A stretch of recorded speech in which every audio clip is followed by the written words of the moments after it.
வேத தியானமாக செய்தியாக நாம் கேட்டோம். இன்றைக்கு யாரெல்லாம் வேதாகமத்தில் முதிர்ந்த வயது உள்ளவளாக இருந்தார்கள் என்பதை நாம் பார்க்க போகிறோம். ஆதியாகம புஸ்தகம் 35ஆம் அதிகாரம் 28ஆம் வசனத்தை நான் ஒரு வாசிப்போம்.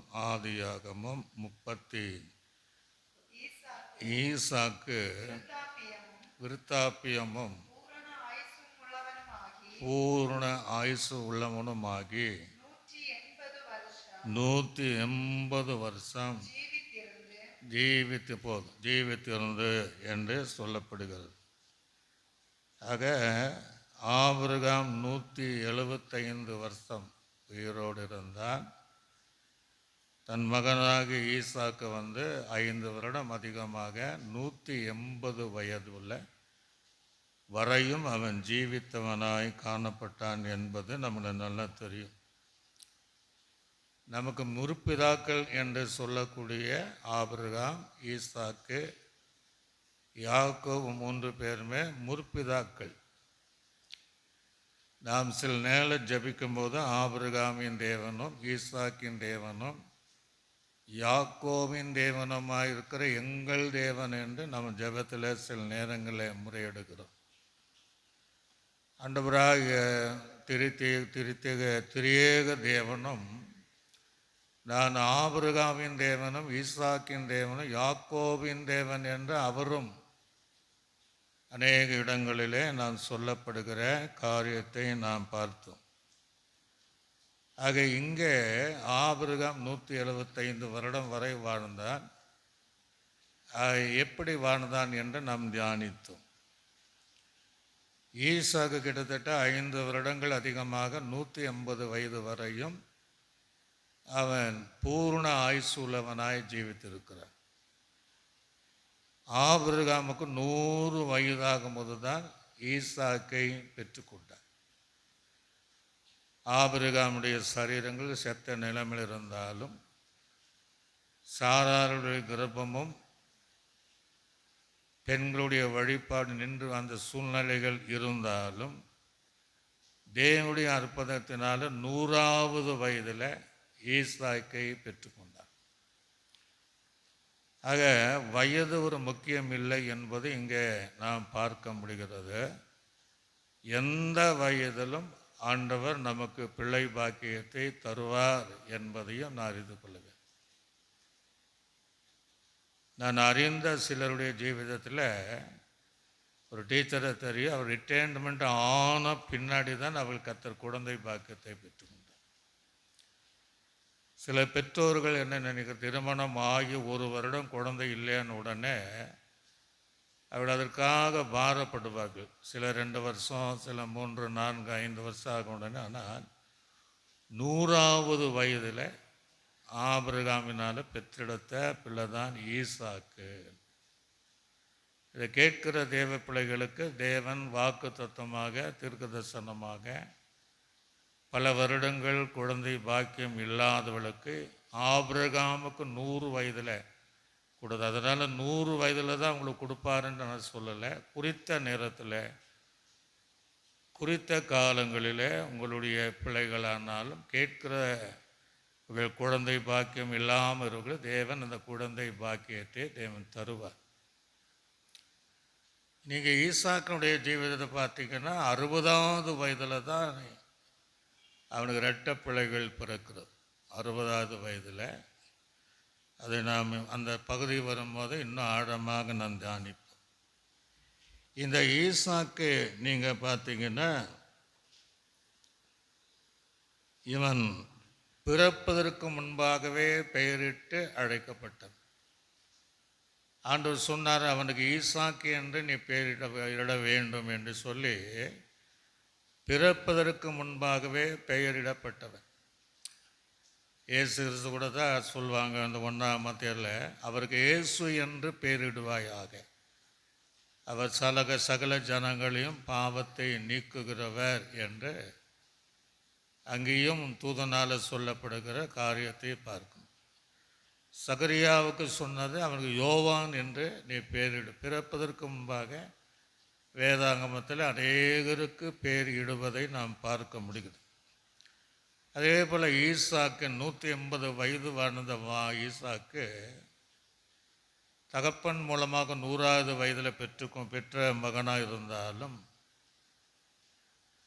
அவன் பிறப்பதற்கு முன்பாக தேவனால் பெயரிட்டு அழைக்கப்பட்டவனாக இருக்கிறான்.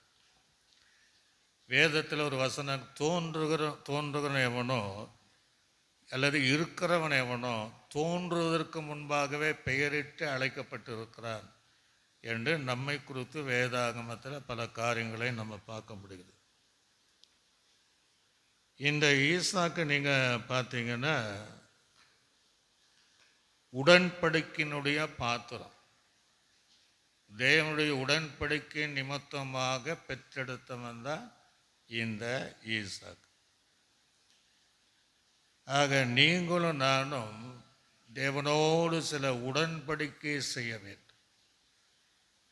நம்முடைய தேவன் உடன்படிக்கையின் தேவன் என்று வேதாகமத்தில் பல இடத்துல சொல்லப்படுகிறது. நெல் மனசாட்சியின் உடன்படிக்கை என்பது ஞானஸ்தானத்தின் மூலமாக செய்கிற ஒரு உடன்படிக்கையாக இருக்கு. இயேசுவின் ரத்தத்துக்கு பார்த்தீங்கன்னா உங்களுக்காக சிந்தப்படுகிற என் புதிய உடன்படிக்கையினுடைய இரத்தமாக இருக்கிறது என்று சொல்கிறார். ஆக இயேசுவோடு உடன்படிக்கை செய்ய வேண்டும். தேவன் நம்மோடு கூட உடன்படிக்கை செய்து நாமும் ஈசாக்கை போல உடன்படிக்கையினுடைய பாத்திரமாக உடன்படிக்கையினுடைய ஜனங்களாக இருந்தால் இந்த பூமியில்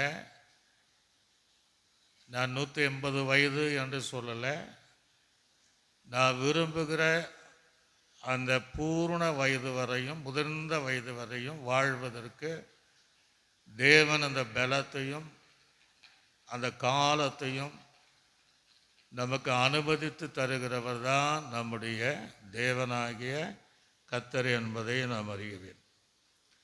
லேவியராகமம் புத்தகத்தில் வாசிக்கும் போது 26ஆம் அதிகாரம் 40ஆம் வசனம் முதல் 46வது வசனம் வரைக்கும் வாசி பாருங்க. லேவியராகமம் 26ஆம் அதிகாரம். அவர்கள் எனக்கு விரோதமாக துரோகம் பண்ணி நடப்பித்த தங்களுடைய அக்கிரமங்களையும் தன் பிதாக்கினுடைய அக்கிரமத்தையும் அறிக்கையிடணுங்கிற அதை அறிக்கை இடுவதும் அன்றி அவர்கள் எனக்கு எதிர்த்து நடந்தபடியால்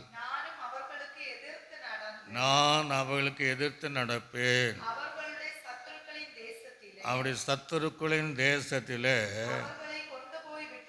அவர்களை கொண்டு போய் விட்டதை அறிக்கையிட்டு விருத்த சேதனம் இல்லாத தாழ்த்தி தண்டனையை நியாயம் என்று ஒத்துக்கொண்டால், நல்ல கவனிங்க சொல்றாரு, இதெல்லாம் ஒத்துக்கொண்டா நான் அவங்க தெரிஞ்ச தப்புதுக்கு தான் தண்டனை கொடுத்தேன், அவங்க பாவம் செய்யும்போது நான் அவளுக்கு விரோதமாக இருந்தேன், இதெல்லாம் நினைச்சு அவர்கள் மனம் திரும்பி என் பக்கம் வந்தால் நான் யாக்கோப்புக்கு பண்ணின என் உடன்படிக்கையும் ஈசாக்கோடு பண்ணின என் உடன்படிக்கையும் ஆபிரகாமோடு பண்ணின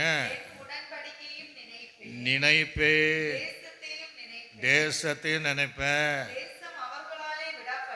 தேசம் அவர்களால் விடப்பட்டு பாழாய் கிடக்கிறதுனால போதும். அப்போ ஆண்டவர் சொல்றாரு, நான் ஆபிரகாம் செய்த உடன்படிக்கையும் யாக்கோபோடு செய்த உடன்படிக்கையும் ஈசாக்கோடு செய்த உடன்படிக்கை நான் நினைத்து நான் பார்ப்பேன். எனக்கு விரோதமாக எழும்பின ஜனங்கள் அக்கிரமம் செய்து பாவம் செய்து அதனால் நான் கொடுக்கிற தண்டனை பெற்று உணர்ந்து அவர்கள் என் பக்கம் திரும்பினால் அந்த உடன்படிக்கையின் படி தேசம் பாழாயிருக்கிறதை அல்லது ஜீவியம் பாழாயிருப்பதை வாழ்க்கை பாழாய் இருப்பதை மீண்டும் நிலைநிறுத்தி அதில் வாழ வைப்பதற்காக அந்த உடன்படிக்கையை தேவன் நினைத்து பார்க்கிற தேவன். ஆக ஈசாக்கோட உடன்படிக்கையினுடைய பாத்திரம் இருந்ததுனால அதனால் ஒரு 180 வயது வரையும் வாழ்வதற்காக அந்த வாக்கு தத்தம் தான் அவனுக்கு உதவி செய்தது. தேவன் நம்மோடு கூட பல வாக்கு தத்தங்களை செய்திருக்கிறார். அந்த வாக்கு தத்தத்தை விசுவாசிக்கும் போது, அதை சந்தேகப்படாமல் இருக்கும்போது, அந்த வாக்கு தத்தத்தின்படி செய்கிறவர் எங்களுக்கும் செய்வார் என்று நீங்கள் அதை விசுவாசித்தால், அந்த வாக்கு தத்தத்தையும் செய்த உடன்படிக்கையின் தேவன் அதை நினைத்து உங்களை மீண்டும் பாழான எல்லா காரியங்களையும் மாற்றி நீங்கள் தேசத்தில் வாழ்வதற்குரிய நெடுநாளாய் ஜீவிப்பதற்குரிய ஒரு ஆசீர்வாதத்தை தேவன் உங்களுக்கு தருவார். இந்த கூட்டத்துக்கு வருவதற்கு முன்பாக ஒரு மனிதன் என்னை தேடி வந்தார். நான் கூட்டத்திற்கு ஆயத்தமாக இருக்கும்போது அவர் சொன்னார், நான் சென்னையிலிருந்து நான் வந்திருக்கிறேன், எல்லாரும் என்னை விட்டு போயிட்டாங்க, நல்லா வாழ்ந்தவன் தான், இங்கே ஒரு சொந்தக்கார வீட்டுக்கு நான் வந்தேன், அவரும் இங்கே இல்லை என்று சொன்னார்கள் என்ற மலையில் நினைச்சு பசியோடு வந்தார். அவர் சொன்ன ஒரு காரியம், நான் இன்னும் சாகணும்னு நினச்சிருக்கிறேன், வரும்போது பஸ்ஸு ஸ்பீடாக வரும், பாஞ்சிருன்னு நினைக்கிறேன் அப்படின்னு. அப்போ அவருக்கு சில ஆலோசனைகளை சொல்லி, மரித்த பின்பு இதைவிட பயங்கர வேதனை இருக்கும், மரணம் ஒரு முடிவு அல்ல என்று பல ஆலோசனைகளை சொல்லி, வாழணும், இயேசு வாழ வைக்கிற தேவன் என்று அந்த மகனுக்காக ஜெபித்து எல்லா சாபங்களை முறித்து நீங்கள் வாழ வைக்கணும் என்று ஜெபித்து நாங்கள் அவர்களை அனுப்பியிருக்கிறோம். ஆக நிறைய பேர் என்னென்னா சத்துரு வாழ விடாமல் கிடக்கிறான். இந்த பூரண வயது உள்ளவரை வாழணும் என்பதை அவன் அந்த எண்ணங்களை மாற்றி மனுஷருக்குள்ளே இப்படிப்பட்ட சிந்தனை தான் கொடுக்குறான். ஆனால் ஈசாக்கு 180 வயது வரையும் அவன் ஜீவித்தது அவன் உடன்படிக்கையின் பாத்திரமாக இருக்கிறான். நாம் உடன்படிக்கைக்கு துரோகம் பண்ணாமல் தேவன் நம்மோடு செய்த உடன்படிக்கையானாலும், நாம் தேவனோடு செய்த உடன்படிக்கையானாலும் அதுக்கு விரோதமாக நாம் எழும்பாமல் அந்த உடன்படிக்கையை உறுதிப்படுத்தி ஜீவிக்கும் போது உடன்படிக்கையின் தேவன் நம்முடைய காலங்களை கூட்டி தந்து நம்மை இந்த பூமியிலே தேவன் நம்மை ஆசீர்வாதமாக அவர் வைப்பார். நீங்கள் மல்கியாவின் புஸ்தகம் 2ஆம் அதிகாரம் 5ஆம் வசனத்தில் வாசிக்கும் போது, மல்கியாவின் தீர்க்கதரிசி புஸ்தகம் 2ஆம் அதிகாரம் 5ஆம் வசனத்தை நீங்கள் வாசித்து பாருங்கள். மல்கியாவின் புஸ்தகம் பழைய ஏற்பாடு காலத்துடைய அவனோடு பண்ணின என் உடன்படிக்கை அவன் சொல்கிறாரு, என்ன உடன்படிக்கை பண்ணியிருக்கிறாரு? ஜீவனும் சமாதானமாக இருந்தது, அவன் எனக்கு பயப்படுகிற பயத்தோடு இருக்க வேண்டும் என்று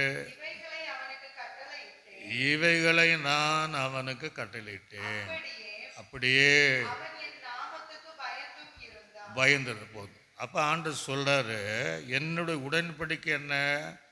ஜீவனும் சமாதானம். ஈசாக்கு உடன்படிக்கை பாத்திரமாக இருந்ததுனால 180 வயது வரையும் ஜீவனோடு இருந்தான், கிட்டத்தட்ட சமாதானமாக இருந்தான் என்று பார்க்க. அவன் இட்ட கட்டளையின்படி அவன் கர்த்தருக்கென்று ஒரு பயந்து ஜீவிக்கிறவனாக இருந்தான். போன வாரத்தில் நம்ம கேட்டோம், கர்த்தருக்கு பயப்படுற ஆயுச நாட்கள் பெருகும் என்று. அதனால் ஈசாக்குக்கு தேவன் அந்த 180 வருடம் கூட்டி கொடுத்ததை போல அந்த உடன்படிக்கை என்பது ஜீவனும் சமாதானமும் நம் ஜீவனோடு வாழ்வதற்கு. ஆக ஆண்டவருக்கு அவர் பயந்ததை போல நாம் பயப்படக்கூடியவர்களாக நாம் இருக்க வேண்டும். அடுத்து நீங்கள் பார்த்தீங்கன்னா ஈசாக்கு நீங்கள் பார்த்தீங்கன்னா தேவனுக்கு தன்னை மனப்பூர்வ பலியாய் ஒப்பு கொடுத்தார். தகப்பன் பலியை கேட்டு கொண்டு போனாலும் இவனுடைய மனப்பூர்வம் அங்கே இருந்தது. அந்த விறகு மேலே கட்டையின் மேலே ஈசாக்கை கட்டி வைக்கும் போது அவன் தப்பி செல்லவோ அல்ல அப்பக்கிட்ட எதிர்மறையாக பேசவோ சொல்லலை. தன்னையும் முழுமையாக மனப்பூர்வமாக தன்னையும் பலியாக அர்ப்பணித்ததனால தான் மீண்டும் அவனை பாவனையாக கொண்டு வந்து 180 வயது வரையும் வாழ்வதற்கு தேவன் கிருபை செய்தார். அப்படி என்றால் நம்ம பழைய காலத்தில் இங்கே பார்த்தீங்கன்னா பலி செலுத்துவார்கள், காணிக்கை செலுத்துவாங்க. ஆனால் ஈசாக்கு தன்னையே செலுத்தின ஒரு அனுபவத்தை நம்ம பழைய காலத்தில் பார்க்க முடியும். மற்றவர்களெல்லாம் பலிபீடத்தில் பலி பொருளை கொண்டு போவாங்க, அதுக்கேற்ற காணிக்கை கொண்டு தங்களை அர்ப்பணிக்க மாட்டாங்க. ஆக புதிய காலங்களில் நம்முடைய பொருளை மாத்திரமல்ல, நாம் உதடுகளினால் துதிக்கிற சோத்திர பலிகளினால் மாத்திரமல்ல, நம்மையே பலியாக ஜீவ பலியாக செலுத்தணும். அப்போ செலுத்தும் போது நாம் விரும்புகிற நாட்கள் ஜீவனோடு சமாதானத்தோடு வாழ முடியும். ஈசாக்கு வாழ்ந்ததை போல. அது ரோமருக்கு நிருபத்தில் வாசிக்கும் போது 12ஆம் அதிகாரம் 1-2 வசனத்தை வாசிக்கும் போது, அப்படி இருக்க சகோதரரே, நீங்க உங்க சரீரங்களை எப்படி கொடுக்கணும்? அந்த பலியில் எப்படி கொடுக்கணுமா? முதல் சொல்றாரு, அந்த சரீரம் எது சரீரம்? ஆவி, ஆத்துமா, சரீரம் 3 சேர்ந்தது தான் சரீரம். அதை தேவனுக்கென்று இந்த ஈசாக்கு மனப்பூர்வமாய் தன்னை பலியாக அர்ப்பணித்ததை போல இந்த ஆவி, ஆத்ம, சரீரம் கொண்ட நம்முடைய ஜீவிதத்தில் தேவனுக்கு முதலும் பரிசுத்தமான பலியாய் செடும். அல்லேலூயா. பரிசுத்தமும் அந்த பலி எப்படி இருக்கணும்னா தேவனுக்கு பிரியமான பலி. ஆவியனுடைய காணிக்கையின் மேலே கர்த்தர் பிரியமாக இருந்ததை போல, ஆக அந்த செலுத்தக்கூடிய அந்த சரீரத்தின் மூலமாக ஜீவ கொடுக்கிற அதை கர்த்தருக்கு பிரியப்படுகிற விதமாக நம்ம என்ன செய்யணும்? அந்த ஜீவ பலியாக நம்ம அர்ப்பணிக்கணும். அடுத்தது, தேவனுடைய இரக்கங்களை முன்னிட்டு சொல்ற, உங்களை நான் வேண்டிக் கொள்கிறேன், இதுவே நீங்கள் செய்யத்தக்க புத்தியுள்ள ஆராதனை. நீங்க இந்த பிரபஞ்சத்துக்கு ஒத்த வேஷம் தெரியாமல் சொல்றார். தேவனுடைய நன்மை என்ன? தேவனுடைய நன்மையும் பிரியமும்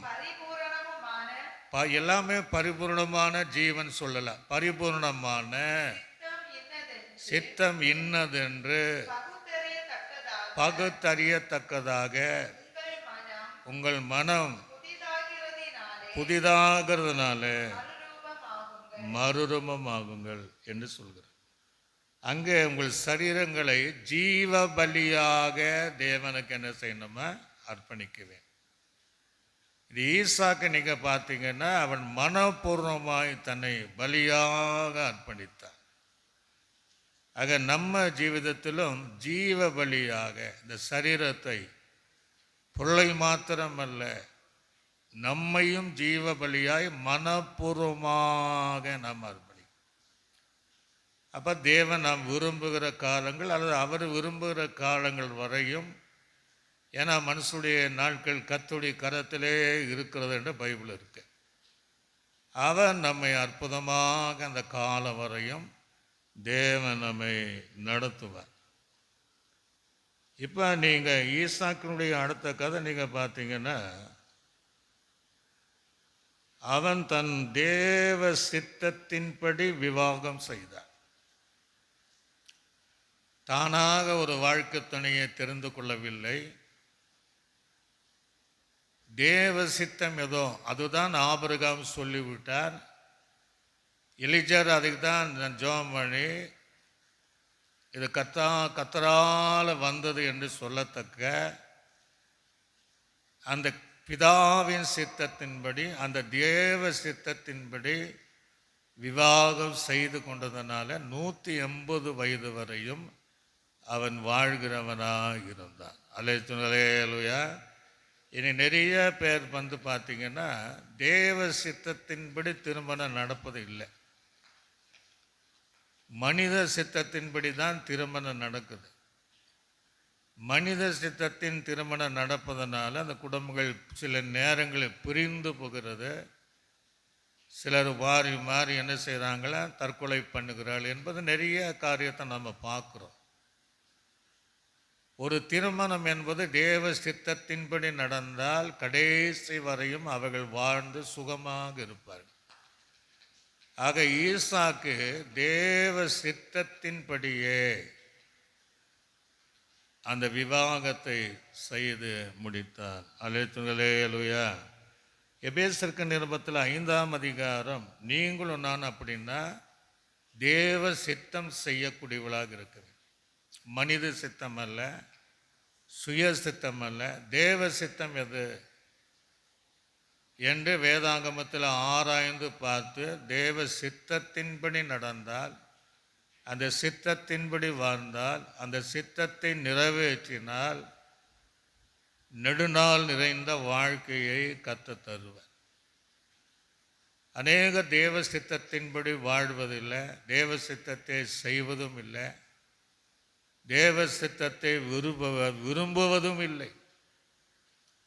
வாழ்க்கையானாலும் ஆவிக்குரிய அனுபவமானாலும் எது தேவ சித்தம் என்பதை அறிந்து அர்ப்பணிக்கிற தேவ பிள்ளைகளுக்கு நெடுநாள் நிறைந்த வாழ்க்கையை அவர் எல்லாருக்கும் அவர் தருகிறவராக இருக்கிறார். எபேசருக்கு நிருபத்தில் வாசித்து பாருங்க, 5ஆம் அதிகாரம் 17வது வசனத்தை. ஆகையால் நீங்கள் சொல்றாரு, மற்றவர்களை போல நீங்கள் மதியற்றவளாய் இராமல் கர்த்தருடைய சித்தம் இன்னதென்று உணர்ந்து கொள்ளணும். தேவ சித்தந்தானா? நான் போகிற இடம் தேவ சித்தந்தானா? நான் தெரிந்து கொண்ட வாழ்க்கை துணை தேவ சித்தந்தானா? எந்த காரியமானாலும் அது தேவ சித்தத்தானா என்பதை உணர்ந்து கொள்ளுங்கள். எல்லாமே சொல்லுவாங்க, எது நடந்தாலும் தேவ சித்தம், அது அல்ல. தேவ சித்தத்தை சரியாக நாம் அறிந்து கொள்ள வேண்டும். அந்த தேவ சித்தம் அல்லது பிதாவின் சித்தத்தை செய்கிறவனே அல்லாமல் ஒருவனும் பரலோக ராஜ்யத்தில் போக மாட்டான்னு வேதம் தெளிவாக சொல்கிறது. ஊழியம் செய்யலாம், தீர்க்கதரிசனம் சொல்லலாம், பிசாசுகளை துரத்தலாம், அற்புத அடையாளங்களை செய்யலாம். அவருடைய சித்தத்தை அறிந்து உணர்ந்து நாம் செய்யாவிட்டால் பரலோக ராஜ்யமே போக முடியாதுங்கிறார். ஆக தேவ சித்தம் இன்னதென்று வேதாகமத்தில் அறிந்து உணர்ந்தவளாக ஈசாக்கு தேவ சித்தத்தின்படியே வாழ்க்கை தெரிந்து கொண்டதை போல நம்மை ஆவிக்குரிய வாழ்க்கை முழுவதும் தேவ சித்தத்தின்படி நம்மை அர்ப்பணிக்க வேண்டும், உணர்ந்து கொள்ள வேண்டும். நிறைய பேர் உணராமலேயே இருக்கிறார், தேவ சித்தத்தின்படி வாழ்வதில்லை. யோவான் சுவிசேஷம் 5ஆம் அதிகாரம் அதில் 21வது வசனத்தை வாசித்து பாருங்க. அவரை 23 வருஷம் யோவான் 5 பின்பு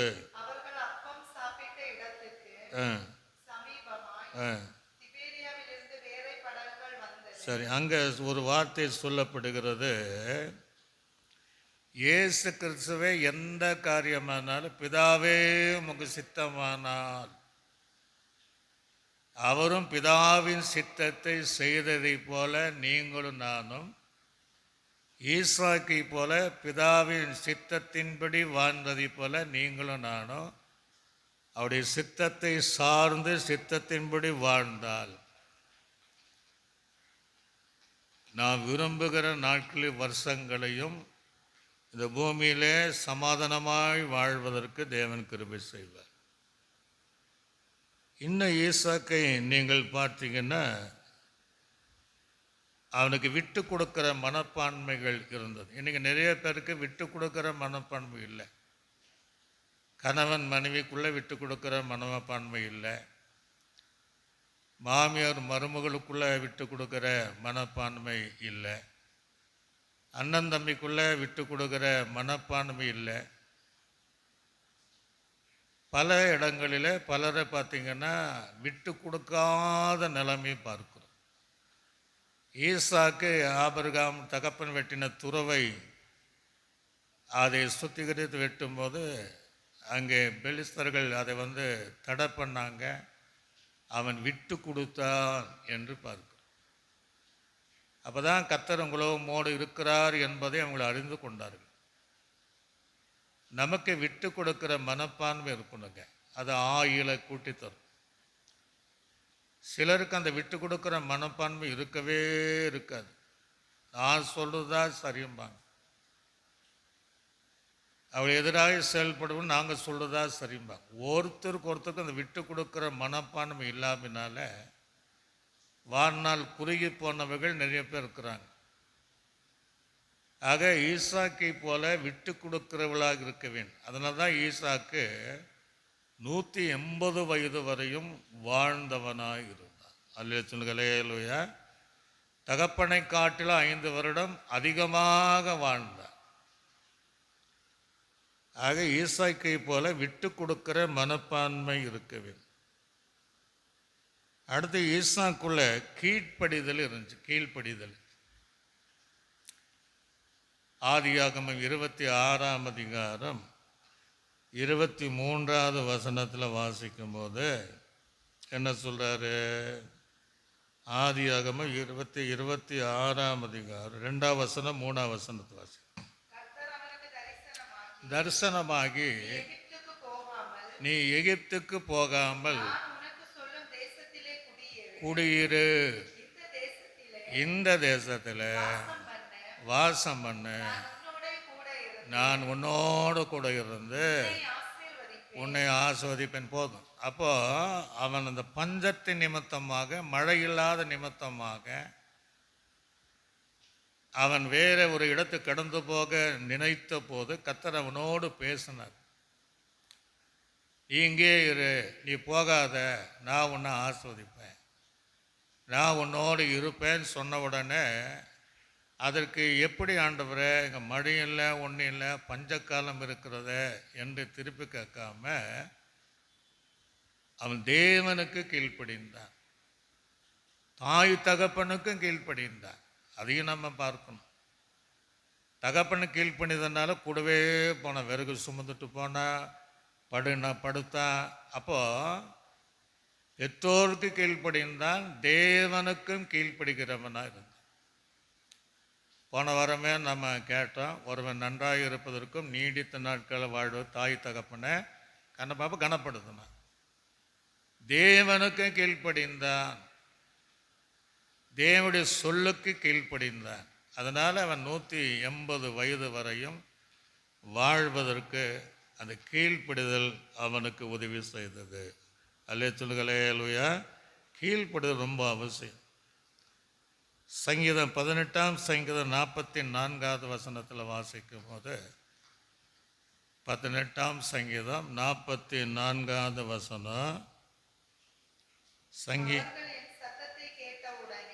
அவர்கள் என் சத்தத்தை கேட்டவுடனே. அப்போ கீழ்ப்படியணும், நம்ம கீழ்ப்படியணும். ஆண்டுடைய சத்தம் எங்கள் மூலமாய் வந்தாலும் யார் மூலம் வந்தாலும் அதை கீழ்ப்படிவார்கள் என்று சொல்லத்தக்கவளா இருக்கு. கீழ்ப்படிவார்கள், அந்நியரும் போதும். அப்போ தேவ சத்தத்தை கேட்கிறவர்கள் கீழ்ப்படிவார்கள் என்று நம்மை குறித்து சொல்லும். இந்த பிரதரா இந்த சகோதரியா, இந்த வாலிபனா அவங்க தேவ சத்தத்திற்கு கீழ்ப்பிடிக்கிறார்கள் என்று சொல்லத்தக்க சாட்சி வாழ்க்கை. ஆக ஈசாக்கு கீழ்ப்படுகிறவனாய் இருந்தான். அதனால் அவன் நெடுநாளாய் வாழ்ந்தான். எரோமியாவின் தீர்க்கதரிசி புஸ்தகம் 42 அதிகாரம் 6 வசனத்தை வாசிங்க. எரோமியா 42:6. அது நன்மையானாலும் சரி, அது அது எங்களுடைய தேவனாகிய கர்த்தருக்கு சத்தத்திற்கு நான் கீழ்ப்படிவதினால் எங்களுக்கு நன்மை உண்டாகும்படி நாங்கள் உங்களை அனுப்புகிற எங்கள் தேவனாகிய கர்த்தருடைய கீழ்ப்படிந்து நடப்போம் என்றார். ஆண்டவர் தீமை செய்ய மாட்டார். அவங்க சொல்கிறாங்க, ஒரு வேளை எங்களை ஆண்டவர் நன்மை செய்தால், நன்மையானாலும் தீமையாக்கானாலும் நாங்கள் என்ன செய்வோம்? அவருக்கு கீழ்ப்படி. அவர் தீமையை யாருக்குமே தீமை செய்கிறது கிடையாது. அப்படி அவங்களுக்குள்ள அந்த உறுதியை சொல்கிறாங்க. நாங்கள் எங்கள் தேவனுக்கு கீழ்ப்பட அவர்கள் நன்மை செய்வார், அதனால் நாங்கள் அவருக்கு கீழ்ப்படிவோம் என்று சொன்னார்கள். அப்படி ஈசாக்கை போல இந்த வசனத்தை போல நீங்களும் நானும் கீழ்ப்படியும் போது அந்த கீழ்ப்படுகிற தேவ பிள்ளைகளுக்கு 1000 நாட்களை கூட்டி தேவன் தருகிறவராக இருக்கிறார்.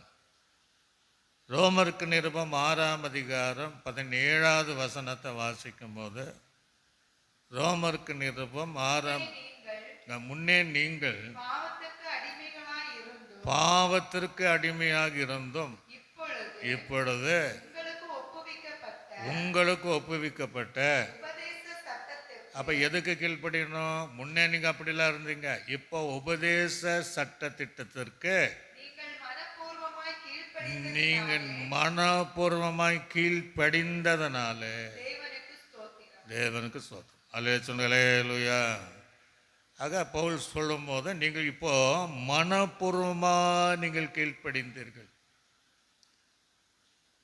மனப்பூர்வமாய் பலிக்காக தன்னை அர்ப்பணித்த ஈசாக்கு மனப்பூர்வமாய் கீழ்ப்படிந்ததை போல உபதேச சட்ட திட்டங்களுக்கும் ஆவிக்குரிய சட்டங்களுக்கும் நாம் அவருடைய சட்டத்திற்கும் மனப்பூர்வமாய் கீழ்ப்படியும் போது அந்த ஆசீர்வாதமான வருஷங்களை தேவன் நமக்கு தருவார். அல்லேலூயா. 1 பேதுருக்கு நிருபம் 1 அதிகாரம் 22 வசனத்தை வாசிங்க. 1 பேதுரு 1 அதிகாரம். ஆகையால் நீங்கள் மாயமற்ற சகோதர சிநேகிதலாய் இருக்கும்படி ஆவியினாலே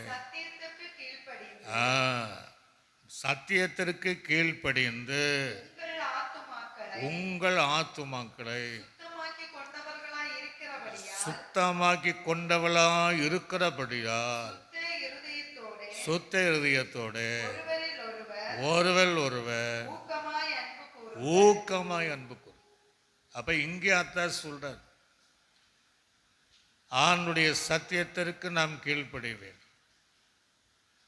கர்த்தர் விரும்ப நிறைய பேர் எனக்கு சத்தியத்தை கீழ்ப்படியதில்லை, மனப்பூர்வமாய் கீழ்ப்படிவது இல்லை, மாயமுள்ள சிநேகம்தான், மாயமான ஜீவிதம்தான். கீழ்ப்படிவதை போல் இருப்பாங்க, கீழ்ப்படிவதில்.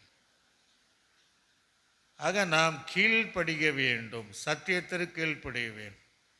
ஆக நம்முடைய ஆத்துமாவை சுத்தமாக காத்து கொள்ள முடியும். ஆத்துமாவை காத்து கொண்டால் நெடுநாளாய் வாழ்கிற வாழ்க்கை இம்மையிலும் மறுமையிலும் தேவன் நமக்கு அங்கே தருகிறவராய் இருக்கிறார். அப்போ ஈசாக்கு 180 வயது வரை வாழ்ந்தான்னா இதெல்லாம் வாழ்க்கையில் இருந்துச்சு. அடுத்தது அவனுடைய ஜீவிதத்தில் நீங்கள் பார்த்தீங்கன்னா அவன் தியானிக்கிறவனாக இருந்தான். வாலிப பையன், தகப்பனுக்கு ஒரே பையன்தான், எப்படி வேணாலும் வாழ்ந்திருக்கலாம். அவன் சாயங்கால வேளையில் தியானிக்கிற பழக்கத்தை வைத்திருந்தான். அநேகர் கர்த்தருடைய சமூகத்தில் தியானிப்பதில்லை, வேதத்தை தியானிப்பதில்லை. ஆனால் அந்த வாலிபன் தியானிக்கிறவனாக இருந்தான்.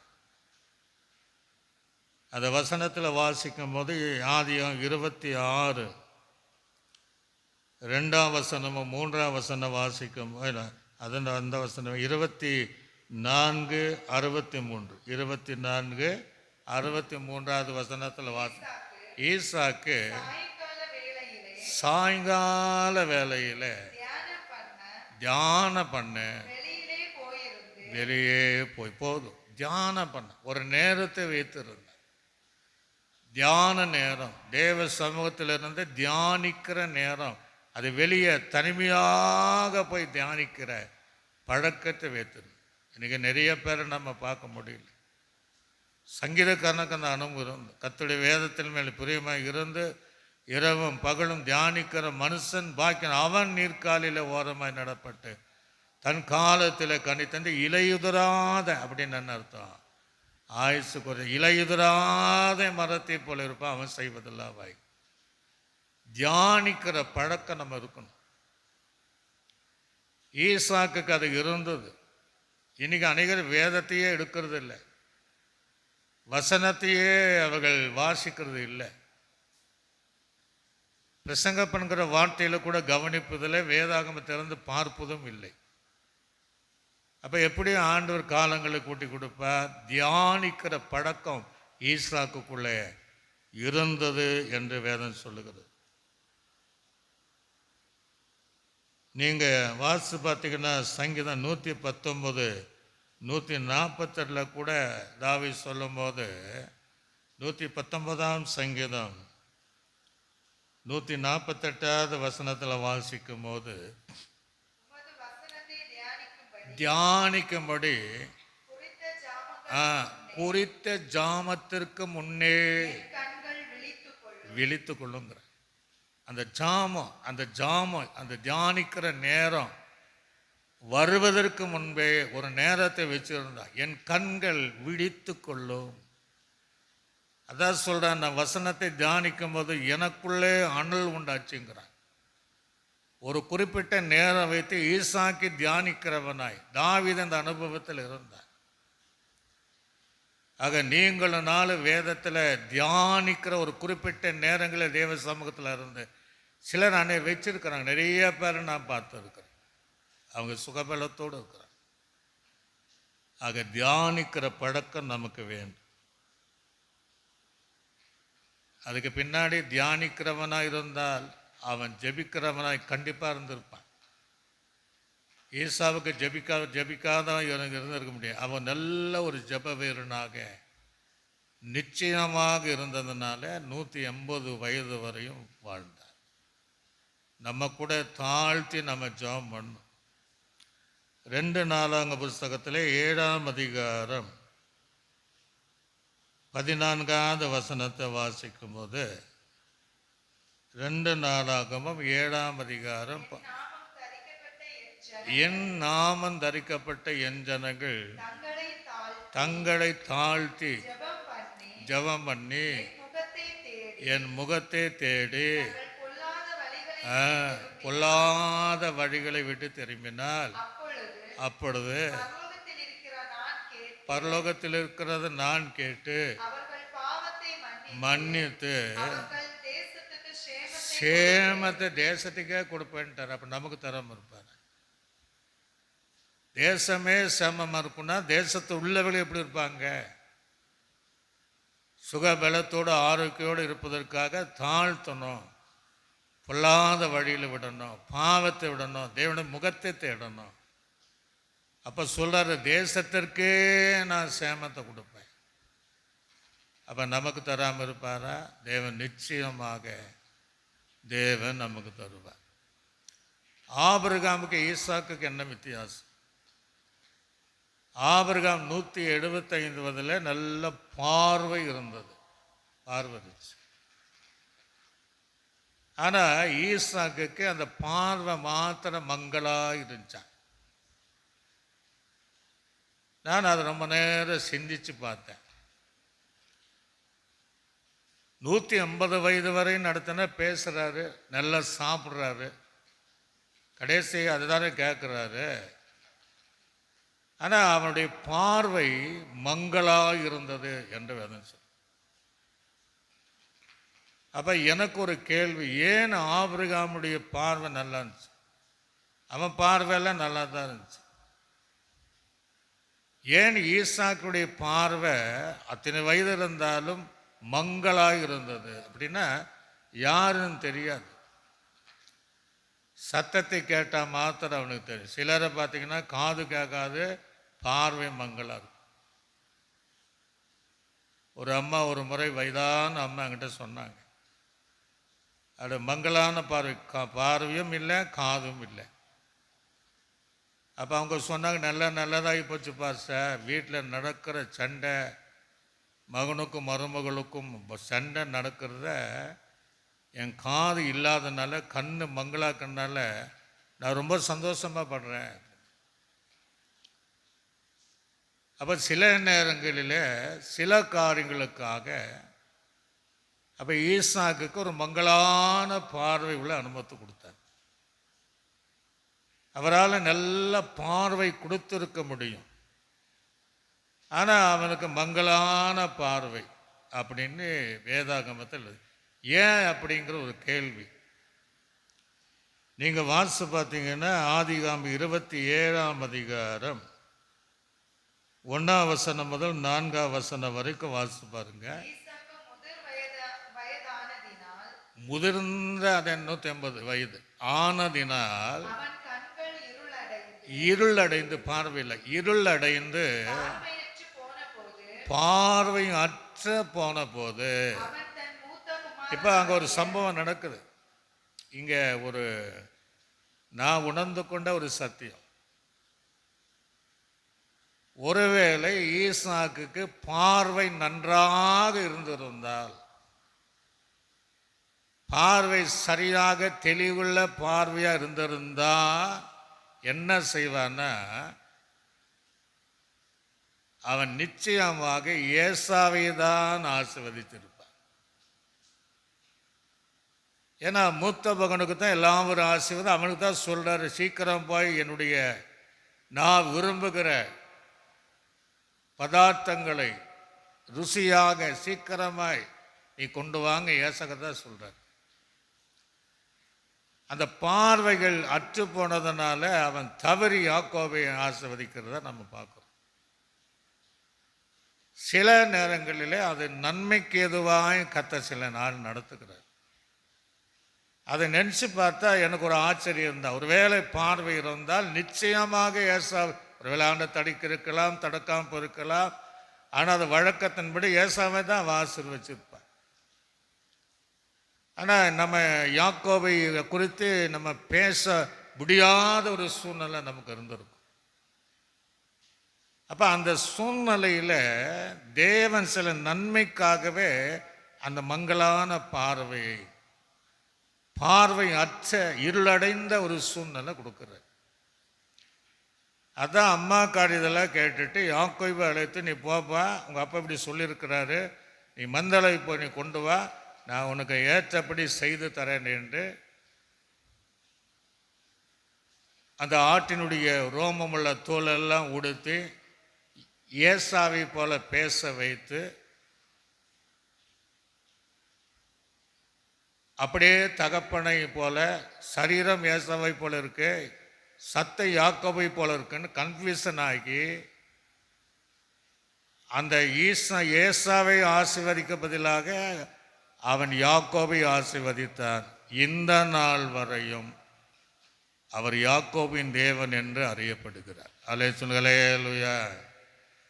இவைகள் எல்லாம் சில நேரங்களிலே கர்த்தர் நன்மைக்கு எதுவாக, ஆசீர்வாதத்துக்கு எதிராக சில காரியங்களை அவர் ஈசாக்கினுடைய வாழ்க்கை மாத்திரமல்ல, நம்முடைய ஜீவிதத்தின் சில விஷயங்கள் கண்டா அது நன்மைன்னு நம்ம எடுத்துக்கொள்ள வேண்டியது. ஏன் ஆண்டவர் அப்படி சொன்னார் என்பதற்கு அதற்கு முன்பு இரட்டை பிள்ளைகள் பிறக்கும்போது ஆதியாகமத்தில் 26ஆம் அதிகாரம் 20ஆம் வசனம் முதல் 23வது வசனம் வரைய வாசிங்க. கேராவூர் மெய்ப்பர் 26ஆம் அதிகாரம் 36ஆம் அதிகாரம் 36 20 26 வாசிங்க. அதாவது இரட்டை பிள்ளைகள் பிறக்கும்போது ஆண்டு சொல்கிறாரு, ஒன்னொன்று மோதிட்டு வரும்போது ஆண்டு சொன்னார், மூத்தவன் இளையவனை சேவிப்பான் அப்படிங்கிறார். அப்பமே தீர்மானிச்சிட்டாரு, யாக்கோபு தான் ஆசீர்வதிக்கப்பட்டு இருப்பான். அதனால் யாக்கோபை நான் சிநேகித்தேன், ஏசாவையோ நான் வெறுத்தேன்ட்டார். ஆக இந்த யாக்கோபுடைய எல்லா ஆசீர்வாதம் பெற்றுக்கொள்ளணும், அந்த வாக்கு தத்தங்கள் நிறைவேற வேண்டும். அதான் ஆபிரகாமின் தேவனும் ஈசாக்கின் தேவனும் ஏசாவின் தேவன் சொல்லப்படலை, யாக்கோபின் தேவன் என்று அறியப்பட்டார்.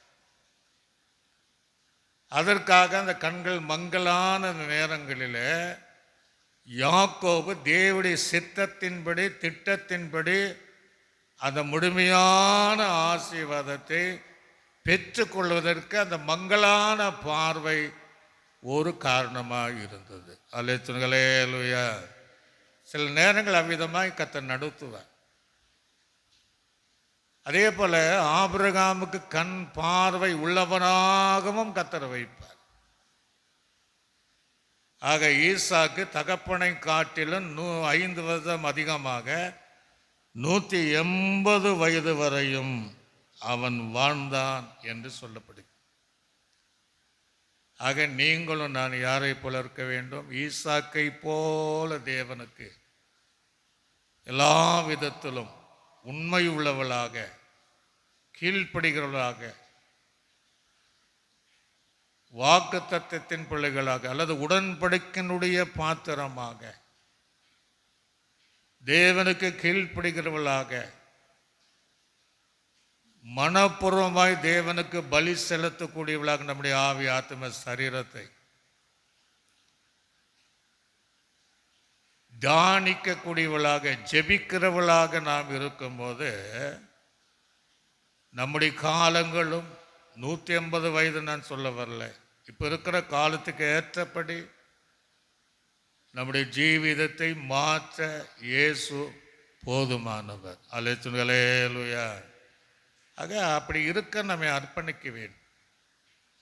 இது எவைகளெல்லாம் தேவ சித்தம் செய்யாமல் இருக்கிறோமா, இதிலெல்லாம் கீழ்ப்படியாமல் இருக்கிறோமா, வேதத்தின் ஒரு தியான நேரம் என்று வைத்து கொள்ளாமல் இருக்கிறோமா, மனப்பூர்வமாய் தேவனுக்கென்று நம்மை அர்ப்பணிக்காமல் இருக்கிறோமா, அதை உடன்படிக்கைக்கு விரோதமாக உடன்படிக்கைகளை முறித்து இருக்கிறோமா, பாவம் செய்து தேவனுக்கு விரோதமாக எழும்பி நிற்கிறோமா என்பதெல்லாம் ஆராய்ந்து பார்த்து நம்மை ஒப்பு கொடுத்தால் நம்முடைய காலங்களையும் தேவன் கூட்டி தருவார். எல்லா கண்களை மூடினவளாக, ஆண்டவரே ஈசாக்கை போல எங்களுக்கு ஒரு ஆவிக்குரிய அனுபவத்தை தந்து 100வது வயதில் பெற்ற மகனாக இருந்தால், பிறப்பதற்கு முன்பாக பெயரிட்டு அழைக்கப்பட்டவனாக இருந்தால், அவன் தேவனுடைய உடன்படிக்கையினுடைய பாத்திரமாக இருந்தால், தேவனுடைய சித்தத்தின்படி தன் வாழ்க்கையை தெரிந்து கொண்டவனாக இருந்ததுனால, தன்னை மனப்பூர்வமாய் தேவனுக்கென்று பலி செலுத்த அர்ப்பணித்ததனால, அவன் தேவனுக்கென்று கீழ்ப்படிந்ததனால, சாயங்கால நேரம் தியான நேரம் என்று தனக்குள்ளாக வைத்து கொண்டதனால, அவன் ஜெபிக்கிறவனாக இருந்ததனால தேவன் அவனுடைய ஜீவிதத்தில் தகப்பனை காட்டிலும் 5 வருடம் கூட்டி கொடுத்து, அதனால் அந்த மங்களான பார்வை உடையவனாக இருந்தது. அது நன்மைக்கு ஏதுவாக உம்முடைய நீ செய்த உடன்படிக்கைக்கு மேன்மையாக அதை நிறைவேறுவதற்காக, தேவ சித்தம் நிறைவேறுவதற்காக அந்த பார்வை அற்றவனாக அவனை மாற்றி ஏசாவுக்கு பதிலாக யாக்கோபை ஆசீர்வதித்து அந்த யாக்கோபின் மூலமாக இந்த முழு உலகத்தையும் சந்ததிகளையும் அவனையும் ஆசீர்வதிப்பேன் என்று ஆசீர்வதித்த தேவன் அதை நிறைவேற்றுவதற்காக நீ அப்படி வைத்திருப்பதற்காக ஈஸ்வர். இது கேட்கிற தேவ பிள்ளை, இன்றைக்கு நீ தீர்மானம் பண்ணி, வாலிபனாக இருக்கலாம், வாலிப தங்கச்சியாக இருக்கலாம், குடும்பஸ்தர்களாக இருக்கலாம், அல்லது இன்னும் நீங்கள் முதியோர் வயதுகளாக இருக்கலாம், இந்த அனுபவத்திற்குள்ளாக நீங்கள் அர்ப்பணித்தால் அவர் உங்களை வாழ வைக்கிற தேவன். திருடன் திருடவும் கொல்லவும் அழிக்கவும் தான் வருகிறார், ஆகில அவைகளுக்கு ஜீவனை கொடுக்கவும் நான் பரிபூர்ணமடைய வந்தேன் என்று சொன்ன தேவன் உங்கள் வாழ்க்கை அவிதமாக தேவன் மாற்ற வல்லவர். இந்த வார்த்தைகளுக்காய் கர்த்தரை நாம் ஸ்தோத்திரம் பண்ணுவோம். ஸ்தோத்திரம் ஸ்தோத்திரம். பிதாவாகிய தேவனை நாம் ஸ்தோத்திரம் பண்ணுவோம். ஸ்தோத்திரம் ஸ்தோத்திரம். கர்த்தராகிய இயேசு கிறிஸ்துவை ஸ்தோத்திரம் பண்ணுவோம். ஸ்தோத்திரம். நம்மை ஆற்றி தேற்றி வழிநடத்தின பரிசுத்த ஆவியானவரை நாம் ஸ்தோத்திரம் பண்ணுவோம். நல்ல ஆண்டவரே, இன்றைக்கு ஈசாக்கு தீர்க்காய் சுலவனாக இருந்தான் என்பதை குறித்து நாம் தியானிக்க உதவி செய்து, நீ ஈசாக்கின் பயபக்திக்குரியவராக இருக்கிறேன். அவன் சிறு பிள்ளைகளிடந்தும் எல்லாமே தேவ சித்தத்திற்கும் தன்னை மனப்பூர்வமாய் அர்ப்பணிப்பதற்கும் கீழ்ப்பிடித்ததற்கும், தேவனுக்கு பயப்படுகிற பயத்திலும் பெற்றோர்களுக்கும் கீழ்ப்படுகிற அனுபவத்திலும், தான் சுயமாக எதையும் தீர்மானிக்காம எல்லாமே பரலோக தேவனுக்கு தன்னை அர்ப்பணித்து வாழ்ந்ததனால அவருடைய காலங்களை கூட்டி கொடுத்த தேவன் இந்த பூமியில் வாழ்கிறத கேட்கிற தேவ பிள்ளைகள் அவர்களுக்கும் நீ காலங்களை கூட்டி கொடுத்து நடத்துவதற்காக ஸ்தோத்திரம். ஒருவேளை மரணப்படுக்கையிலும் சிலர் இருக்கலாம், சிலர் ஒருவேளை மரணம்தான் என் முடிவு என்று சொல்லி நினைக்கலாம். இதை கேட்கிறவளை தாண்டி இல்லை, என்னை வாழ வைக்கிறவன், நீடித்த நாட்களாய் வைக்கிறவன், நானும் ஈசாக்கை போல என்னை அர்ப்பணித்து வாழுகிறேன் அர்ப்பணித்தார். அவர்களுக்கு இந்த பூமியில் எல்லாரும் பார்க்கத்தக்க வாழ்க்கை நீ கட்டளிடுவதற்காய் ஸ்தோத்திரம். எங்கள் ஜெபத்தை கேட்டதுக்காய் நன்றி செலுத்துகிறோம். இயேசுவின் நாமத்தில் ஜெபிக்கிறோம் நல்ல பிதாவே, ஆமென்.